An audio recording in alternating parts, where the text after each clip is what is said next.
arrived in a village and looking at people around me who were still living in, pretty primitive environments where you've got that sort of classic, the sort of couple of goats and a few sheep and a couple of chickens, and thinking to myself, if I came to this village 100 years from now, the truth is nothing would have changed. And my vision was to one day look at this village and build an iconic educational institution. And although it sounded like a completely crazy idea, and everybody I spoke to, they said, James, this is what we call puppy love. You've just been here a few weeks, you're in holiday mood, you don't understand the challenges that this country faces, buying the land, getting planning permission, getting architects, designing the building, how do you hire teachers in a village where there's no education? But one of the things that I think entrepreneurs absolutely have with bundles of enthusiasm is this self-confidence and this relentless mentality that they can achieve anything. So the more people told me not to do it, the more I decided it's exactly what I should be doing. So off I went and built this fabulous educational institution. It's called ARC.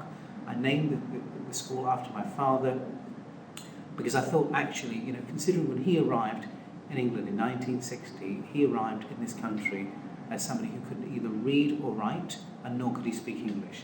And he created a foundation and an opportunity for me to build, what has been a very enjoyable future, a great career, and clearly, from my perspective, I owe everything to him.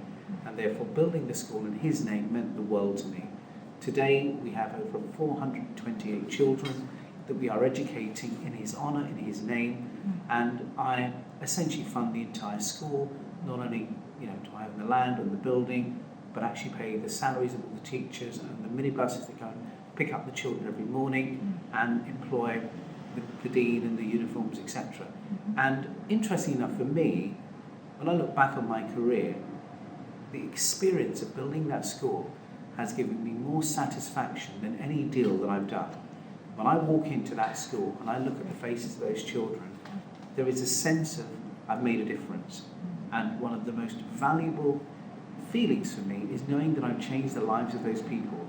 10 years from now, when I go back into that village, I believe not only will the children have changed, but the families will have changed, because these children one day will go off, get proper jobs, proper careers, and bring back to their families. And therefore, not only will the school change and the children change, but the entire village will change. And that's one of the greatest gifts that I think entrepreneurs have, where we can truly make a difference and change the lives of people who are less fortunate than